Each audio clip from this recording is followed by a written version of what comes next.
Valeu, galera. Estamos voltando aí, então, agora com história do Brasil. Hoje um tema bastante bacana, que vai ser a nossa República Velha.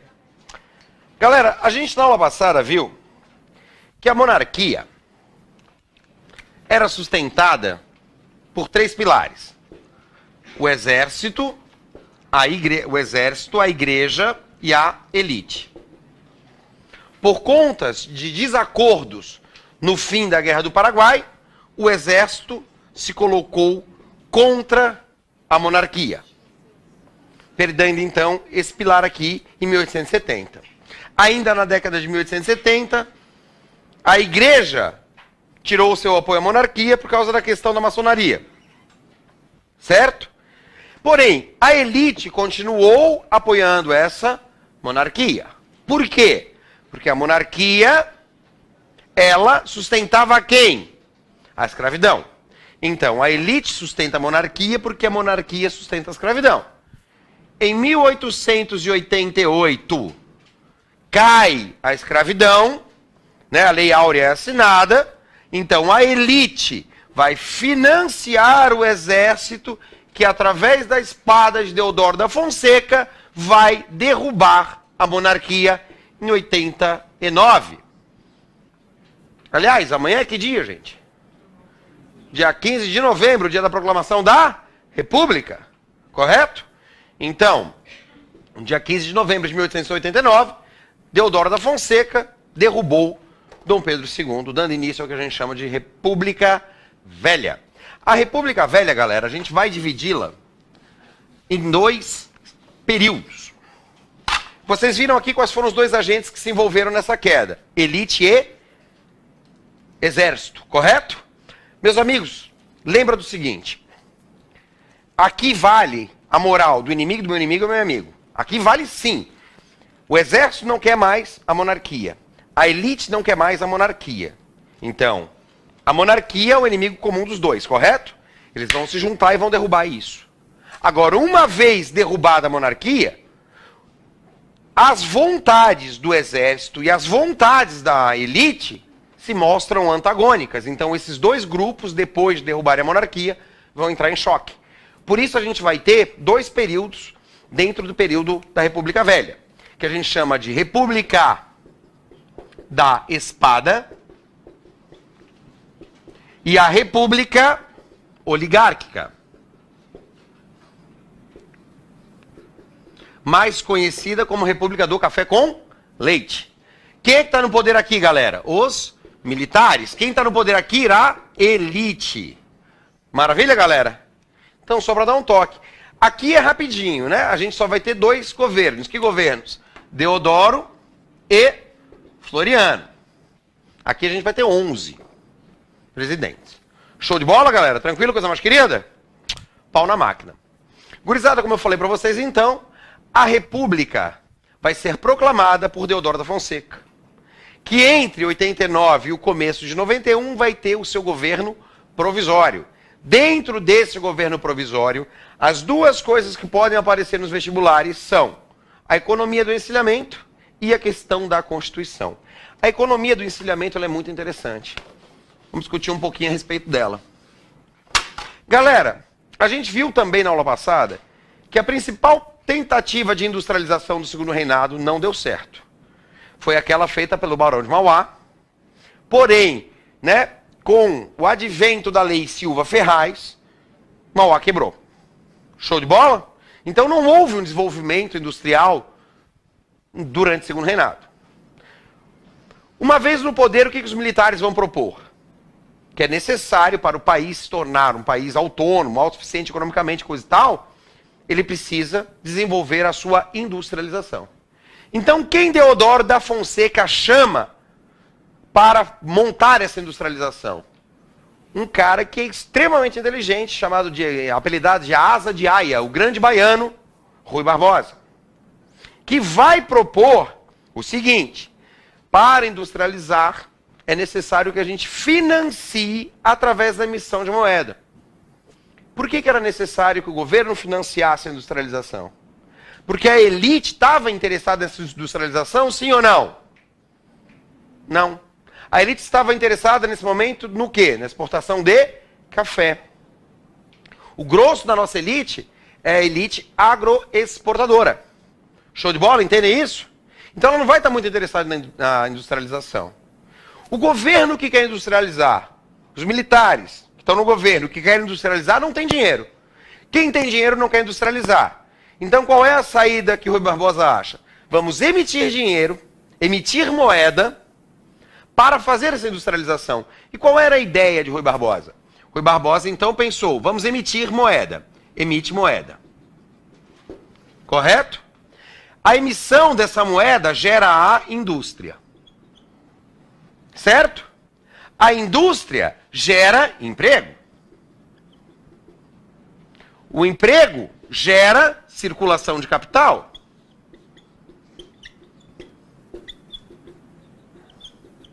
A circulação de capital gera impostos. Os impostos lastreiam a moeda que eu emiti. Perfeito? Perfeito? Galera, sabe o que é lastrear a moeda? Entende o que eu estou falando? Galera, o que é mais caro para o governo? Fazer uma moeda de R$2 ou uma moeda de R$100?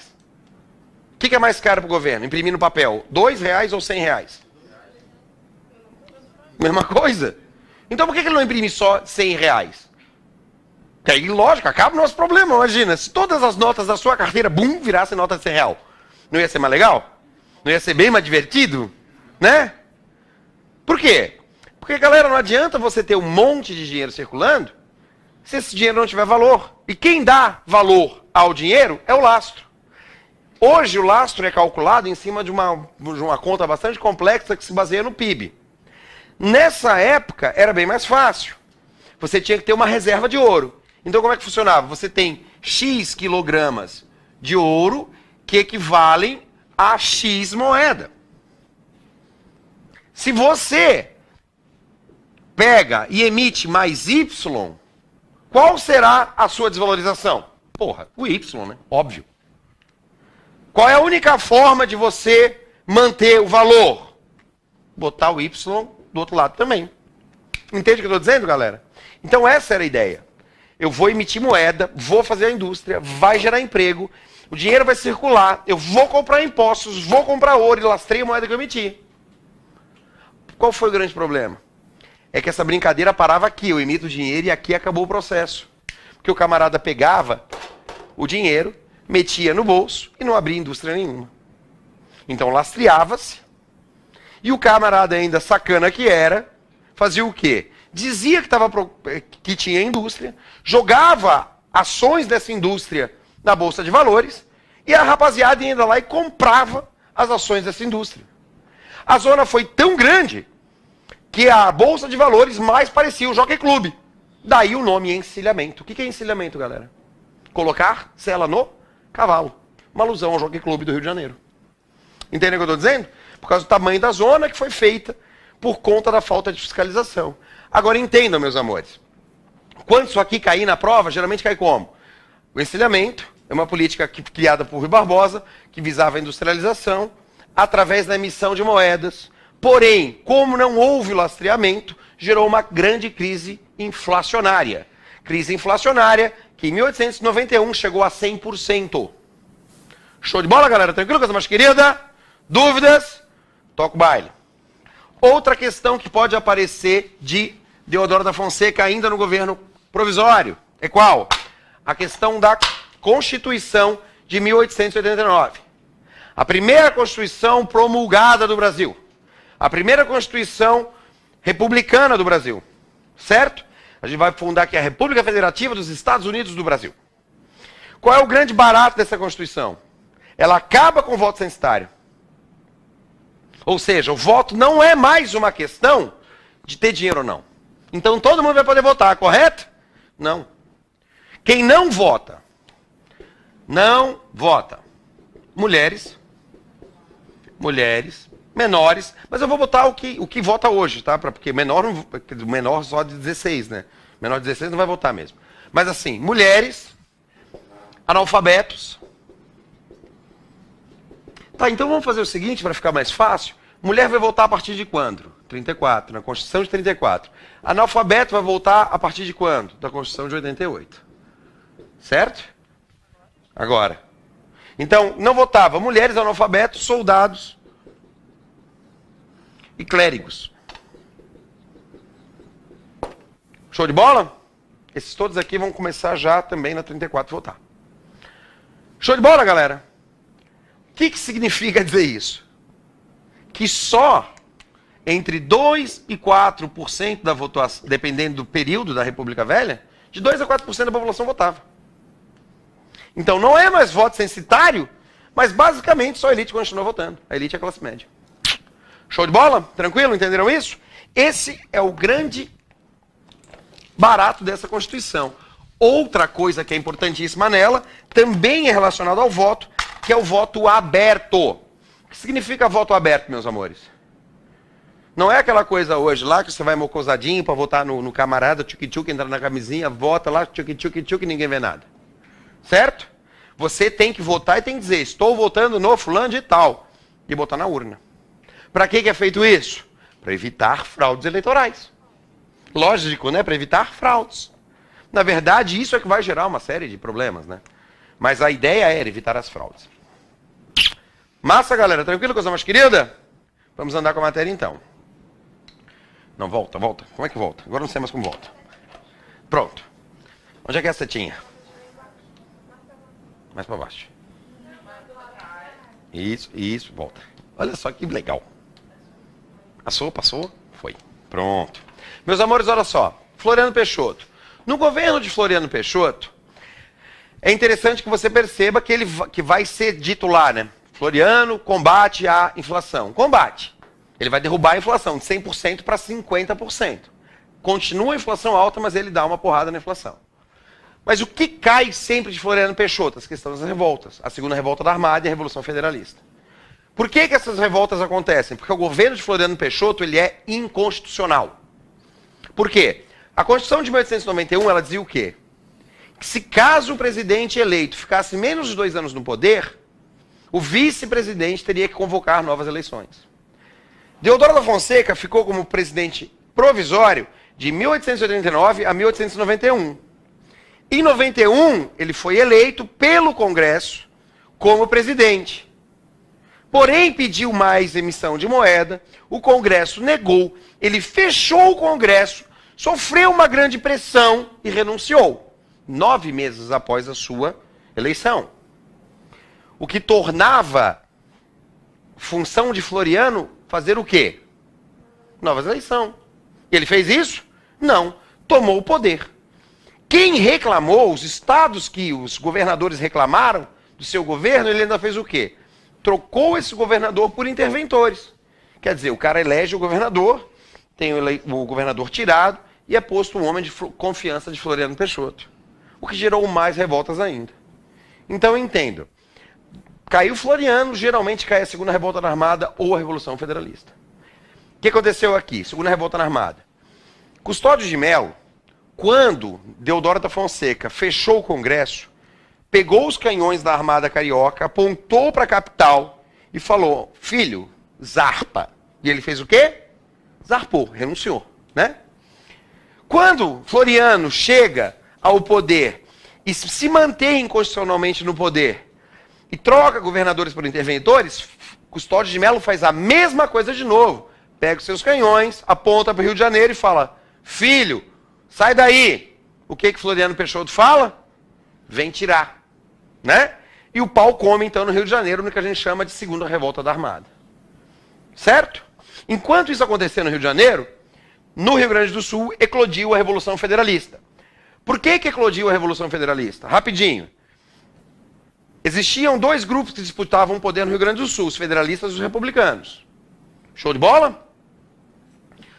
Os federalistas conseguiram eleger o governador, que foi substituído por um interventor republicano. Então os federalistas revoltaram, fizeram uma revolta, que nasceu lá, chegou aqui em Santa Catarina. Na Ilha de Esterro foi proclamada uma república separatista. Ganhamos o apoio da revolta da Armada. Custódio de Mello mandou alguns navios aqui para conseguir dominar a capital, né?